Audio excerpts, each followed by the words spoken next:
Calvin Dark joins us now. He's the president of RC Communications. Calvin, thanks for joining us. Thank you. High-stakes politics in Congress. What would the shutdown mean? Well, I think that fortunately, because there were spending bills that were passed early in the year, it will only be a partial shutdown. But that is really serious because we're coming up to the holidays. So even though federal workers will get paid, I know I wouldn't want to be missing a paycheck the day before Christmas or the week of Christmas. So I think from optics and a political standpoint, it's a lot bigger than the actual effect of the partial shutdown. Do you see any way to a compromise on this? Because this is over the building or money to build that border wall, right? You know what I think is interesting is that earlier this week, President Trump, the Senate signed a bill that had a little over $1 billion for the wall, which angered some Democrats, but they bit the bullet so we wouldn't have a shutdown. I actually think if there are successful negotiations this weekend, it might get back to where it already was on Wednesday. But once again, President Trump knows how to play that politically because he had that Wednesday. We've talked about this since then, and there's a big political fight.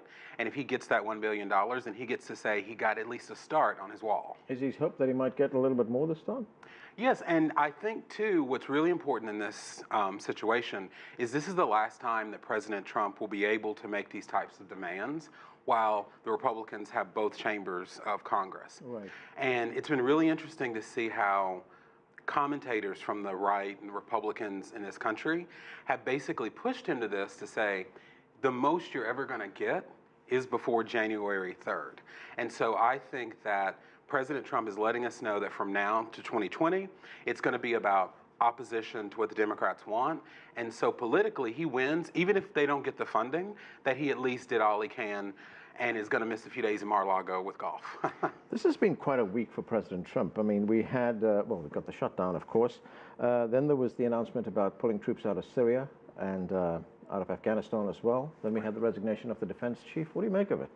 Well, I think that this is probably the first time where I have seen even the staunchest supporters of the president have pause. I encourage everybody to read Secretary Mattis's resignation letter because it was more than just a difference on policy, but he really said in very stark terms that he doesn't agree with President Trump's approach to how we deal with the world. And I think that has been a bigger shock in Washington than withdrawing troops from Afghanistan and Syria, which are still big, but those are things that they can have political debates on.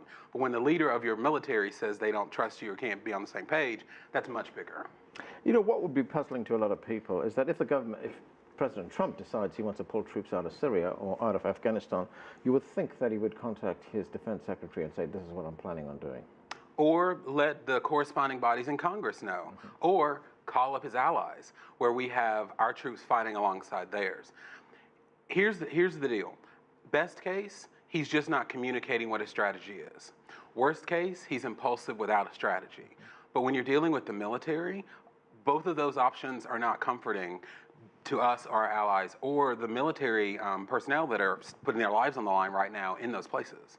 You know, this is a president who's prided himself on saying that when I make promises, like I have done during the election campaign, I will implement those, I will carry them out. Is that what this wall dispute is about?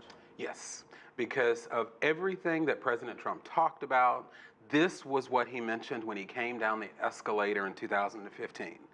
I was reading something the other day that I think every stump speech he made mentioned the wall more than anything else. And so he knows that if he can at least give the appearance of fighting for it, then that really takes down his chances of winning in 2020.